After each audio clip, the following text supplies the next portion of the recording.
27 hari berikutnya. Sejak hari itu, Danu penasaran. Dia terus kepikiran akan embun. Danu, yang sedang duduk di ruangannya, berdiri, lalu mondar-mandir di sepanjang ruangannya. Danu mengambil HP yang dia letakkan di meja kerja. Dia mencari nomor embun. Ketemu. Batinnya girang. Danu meredial nomor embun, tapi nomor itu sudah tidak aktif. Danu coba sekali lagi, masih tidak aktif. Apa dia sudah ganti nomor? Atau aku diblokir? Batin Danu dengan ekspresi wajah dingin. Memikirkan dia mungkin diblokir membuat Danu sedikit kesal.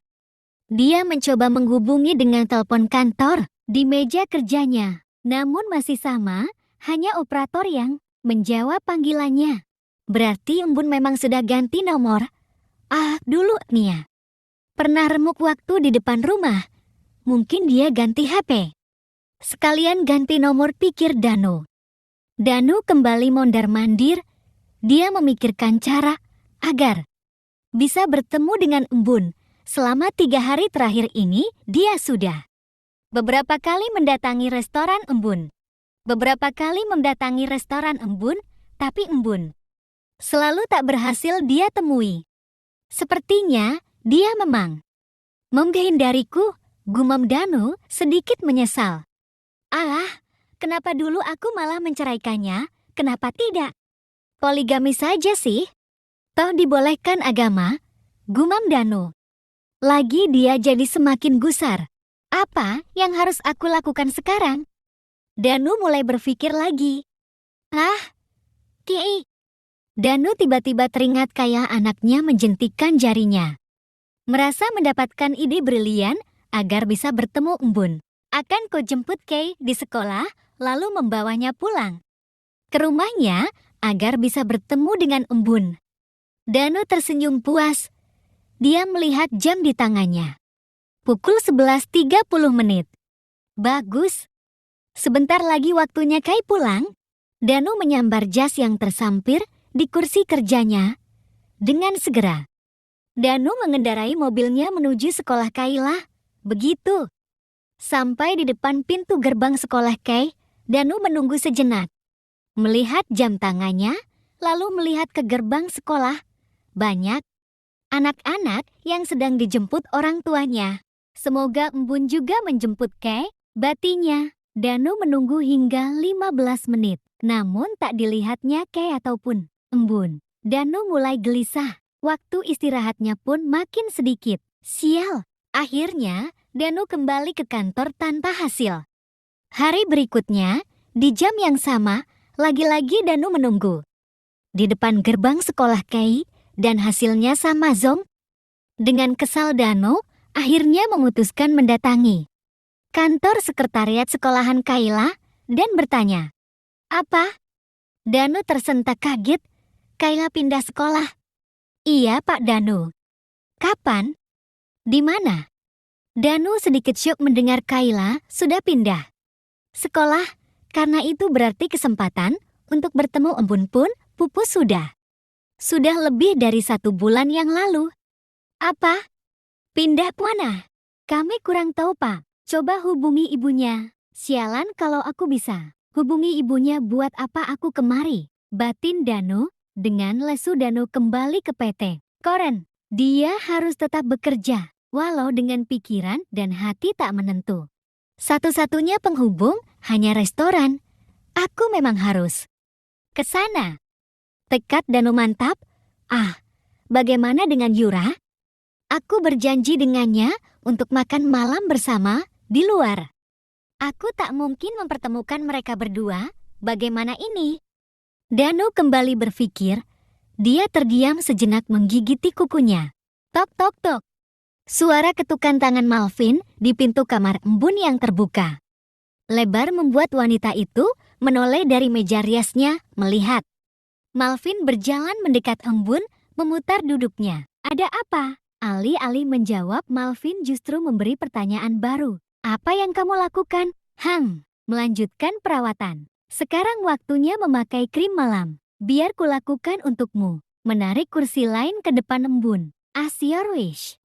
Malvin tersenyum tipis dan mulai mengaplikasikan krim malam di kulit wajah embun sampai ke lehernya. Kenapa belum tidur?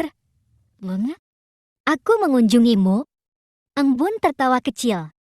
Kamu tak mengganti bajumu? Ucap embun yang melihat. Malvin masih mengenakan kemejanya. Nanti, balas Malvin singkat. Selanjutnya apa? Setelah selesai mengusap krim malam. Lotion?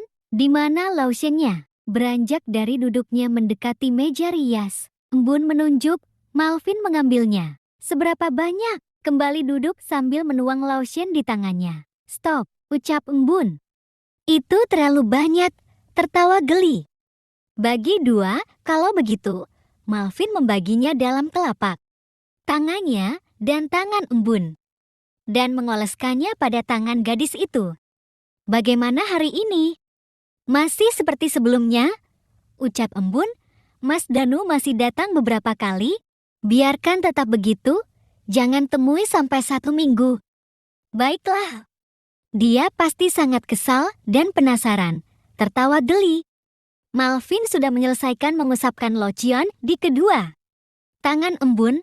Malvin menggeser kursi ke samping dan duduk berjongkok. Dia meletakkan kaki embun di pahanya dan mulai mengusapkan lotion di sepanjang betis hingga telapak kakinya. Ada reservasi atas nama dan warta besok malam di restoran untuk 2 orang. Embun kembali bersuara. Malvin tersenyum kecil. Dia akan membawa istrinya ke sana, ucapnya. Kita gunakan kesempatan itu, melirik embun dengan senyuman. Sudah selesai, Malvin meletakkan kaki embun perlahan dan berdiri. Lakukan sendiri di pahamu, aku tak bisa melakukan di bagian yang membuat diriku sendiri tersenyum mesum dengan mengedipkan sebelah matanya. Dengan senyum lebar, baiklah Tuan Mesum. Oke, aku pergi. Malvin berjalan keluar. Kita bicarakan lagi besok. Tian yang akan atur pertemuannya. Aku tahu kamu sibuk. Embun mengantarnya sampai pintu. Kunci pintunya. Oke. Ucap embun dengan menyatukan ujung jari telunjuk dengan jempol hingga membentuk lingkaran. Jangan salahkan aku jika ada yang menyelinap masuk kalau kamu biarkan tanpa menguncinya. Senyum mesum lagi. Aku tahu, tertawa lucu. Malvin berjalan menuju kamarnya dan embun masih menatap punggungnya dengan pintu yang setengah menutup. Jangan lupa kunci pintunya, seru Malvin sedikit berbalik. Baik Tuan. Tersenyum lucu. Embun baru menutup pintunya saat punggung Malvin tak terlihat lagi. Sore ini Yura mendatangi salon tempatnya melakukan perawatan. Karena malam ini dia akan makan malam di restoran yang sedang viral itu. Tentu, Yura harus tampil cantik. Walau perutnya mulai terlihat buncit, dia tetap harus terlihat menarik. Seusai bermakeup pria dan lain sebagainya, Yura mendekati kasir. Dia menarik sebuah kartu dari dompetnya dan menyerahkan pada petugas kasir. Menunggu sejenak. Maaf, kartu ini sudah mencapai limitnya. Apa? Terkejut? Baiklah, coba yang ini. Yura memberikan kartu. Yang lain dengan senyum yang dipaksakan.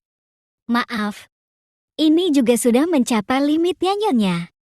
Yura terlihat kesal. Baiklah. Berapa semuanya? Yura mengeluarkan lagi dompetnya. Hendak mengambil uang tunai, aku bayar tunai saja. 1.275.000 Nyonya, ucap petugas kasir. Apa? Kenapa mahal sekali? Terkejut. Itu sudah sesuai standar yang Anda minta Nyonya, jawab petugas kasir itu. Ya ampun, aku tidak percaya ini. Aku serasa dirampok, kesal Yura. Menggerutu sambil menghitung uang tunainya. Jika tak sanggup membayar, datanglah ke tempat yang sesuai uangmu. Sebuah suara dari belakang Yura dengan nada menghina. Tentu Yura menoleh tak terima. Siapa ya?